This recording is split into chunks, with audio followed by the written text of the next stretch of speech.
હદ કરી નાખી છે સુશાંતે તો. ઇન્સ્પેક્ટર રાણાનું કહી દેવાનું છું કે આવા માણસોને જેટલી બને એટલી વધારે સજા થાય. એ માત્ર કિંજલનો પ્રશ્ન નથી આ મીરા. સમાજમાં એવી કેટલીય છોકરીઓ છે જે આવા માણસોને કારણે ડરી ડરીને જીવે છે. અરે મારી કેટલીક તો આત્મહત્યા કરી નાખી છે. અરે તમે આવું બધું ના બોલો. તમે શાંત થઈ જાઓ અને તમારી દવા લઈ લો. નકામી તમારી તબિયત બગડશે. મને કાંઈ થવાનું નથી મીરા. પણ આપણી કિંજલ બિચારી મારો વિચાર કરીને એટલી બધું સહન કર્યા કરે છે. તને ખબર છે એ દિવસે રાત્રે ઘરની બહાર કોઈ ફૂલ મૂકી ગયું હતું અને લેવા માટે બહાર ગઈ ત્યારે સુશાંતે કંઈક કરી નાખ્યો હતો. નહીં મીરા, આપણે હવે તકેદારી લેવી પડશે. આજ પછી કિંજલે ક્યારેય ઘરની બહાર એકલી નહીં મૂકવાની. બસ કહી દેજે બીજલ અને સેજલને કે કિંજલ બહાર જાય તો એની સાથે સાથે જ. હા હું કહી દઈશ, પણ તમે એકવાર દવા તો ખાઈ લો. અરે મને કાંઈ નથી થવાનું, કહું ને તને. આપણી દીકરીના રૂમની બારી છે ને હંમેશા ખુલ્લી હોય છે. બની શકે કદાચ સુશાંત બહારથી સીડી લઈને એ રૂમની અંદર આવી જાય તો. એવું કંઈ નહીં થાય. તમે પેલા શાંત તો થઈ જાઓ અને તમે પેલા દવા લઈ લો. કિંજલને કંઈ થવાનું નથી. પર સવાર તો પડવા દો. ઇન્સ્પેક્ટર રાણા છે ને, બધું ઠીક થઈ જશે. હું બારી બારણા બંધ કરીને આવું છું, પણ તમે શાંતિથી સૂઈ જજો.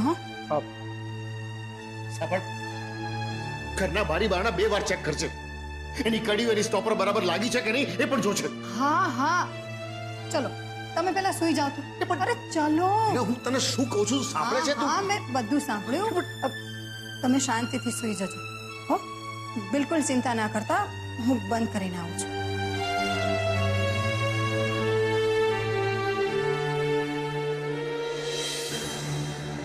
બસ એક વારે સુશાંતને મારી સામે આવી જવા દો.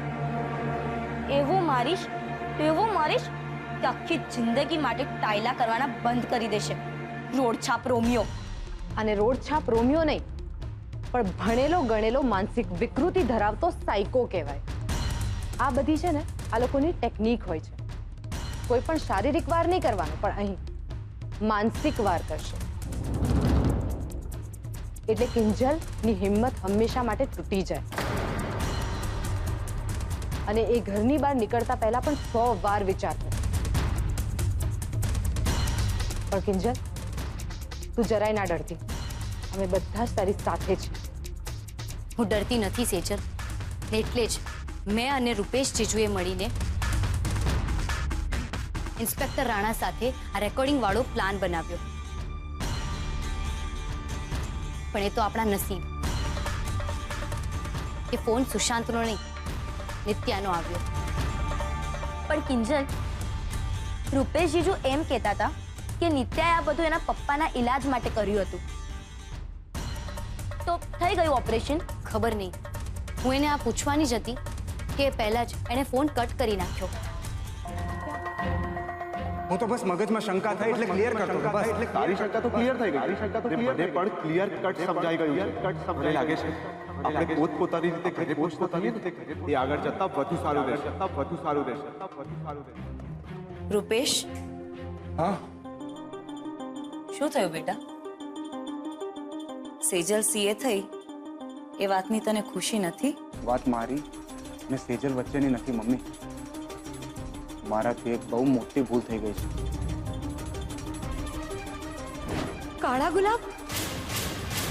બજારમાં કાળા ગુલાબ મળતા નથી એટલે ક્યાંક ઉત્કર્ષે ગુલાબને આ કાળો રંગ.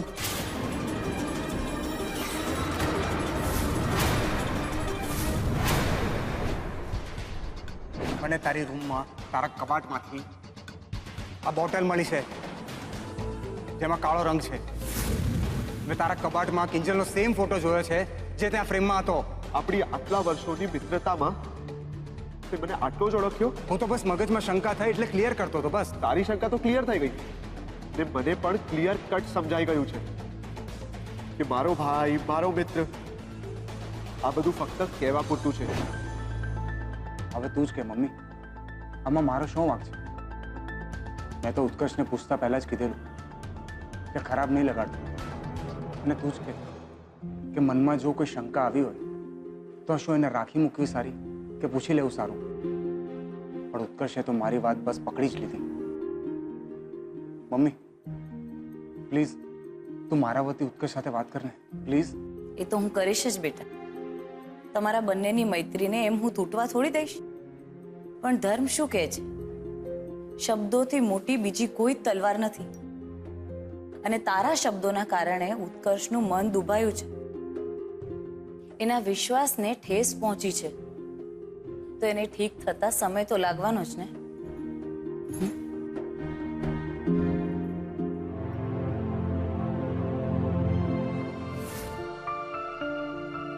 રૂપેશ, તું ચિંતા નહીં કર. ઉત્કર્ષની સાથે હું વાત કરીશ. સુશાંત માણસ ભલે ખરાબ નીકળ્યો, પણ એણે તમારી જોડીને એક નામ આપ્યું તું, યાદ છે? મગઈ પાનની જોડી. બસ, તો હું આ મગઈ પાનની જોડીને કોઈ દિવસ તૂટવા જ નહીં દઉં. Thank you Sejal. મમ્મી પણ કહેતી હતી કે ઉત્કર્ષ સાથે વાત કરશે, અને જો તમે બંને તમારી રીતે વાત કરશો ને એની સાથે તે ચોક્કસ માની જશે. એમ? તો આ કરવામાં મારો ફાયદો શું? તને તો કે મારી કઈ પડી જ છે. એટલે કેમ કેમ આમ બોલે છે તું? તો બીજું શું બોલું? અરે હું સીએ થઈ ગઈ, સીએ. અને તે એક ગુલાબમાં પતાવી નાખ્યું. હું તને કહી દઉં છું, લગ્ન પછી આવું સેજ પણ નહીં ચાલે. મનાવી પણ પડશે અને ગિફ્ટ પણ જોઈશે. એમ? ગિફ્ટ જોઈએ છે તને? તો ઠીક છે, પણ આ રૂપેશની ગિફ્ટ આપવાની સ્ટાઇલ થોડી અલગ છે. ચાલશે ને? આ શું કરે છે તું? કેમ? ગિફ્ટ આપું છું તને. ચાલો વાયડા. એમ હું વાયડો? ઊભી રહે, તને બતાવું મારી વાયડાઈ. નહીં રૂપેશ, નહીં નહીં રૂપેશ, નહીં રૂપેશ, નહીં. હે ભગવાન, એક પણ રિક્ષા નથી મળી રહી. શું કરું? પપ્પા પણ ચિંતા કરતા હશે.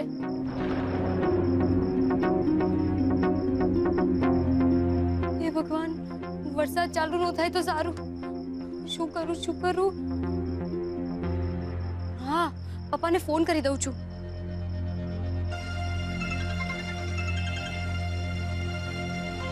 કિંજલ, અરે ક્યાં છે તું? રિક્ષા મળી કે નહીં તને?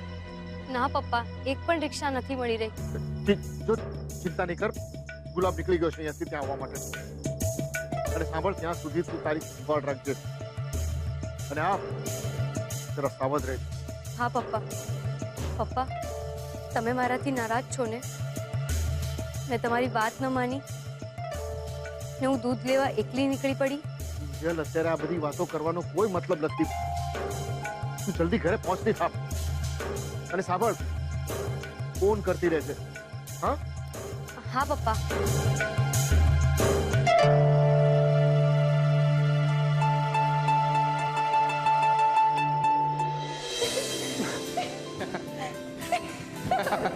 હું વાયડો તારે બતાવ. ઊભી રહે.